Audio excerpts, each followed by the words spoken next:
ഒരുപാട് നാളുകൾക്ക് ശേഷം കേട്ടോ വീടിന് മുന്നുള്ള ഈ മലയോര ഹൈവേ പ്രാബല്യത്തിൽ വന്നത്. ഒരുപാട് അതിർത്തി തർക്കങ്ങളും പ്രശ്നങ്ങളൊക്കെ ഉണ്ടായിരുന്നു റോഡ് ഉണ്ടാക്കിയപ്പോൾ. എന്ത് തന്നെയാലും റോഡ് അടിപൊളിയായി. അതിനുശേഷം റോഡിൽ വെള്ളം വരട്ടു.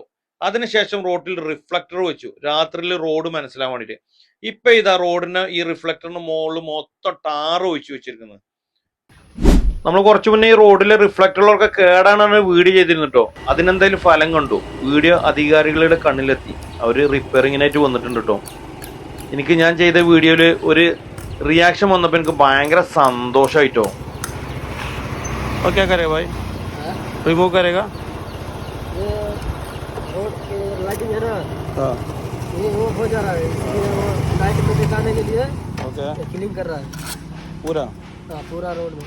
कितना किलोमीटर? अभी 10 किलोमीटर है। 10 किलोमीटर हो जाएगा। നമ്മൾ ചെയ്തൊരു വീഡിയോ ഉണ്ട്, ജനങ്ങൾക്ക് അതിന് ഉപകാരം കിട്ടിയെന്ന് പറഞ്ഞപ്പോൾ ഭയങ്കര എന്താ പറയുക ഒരു സന്തോഷം കേട്ടോ. കാരണം ഇവര് 3-4 മാസം ഞാൻ വീഡിയോ ചെയ്തിട്ട് ഇപ്പോഴെങ്കിലും ഇത് നന്നാക്കാൻ വന്നല്ലോ. ഒത്തിരി സന്തോഷം.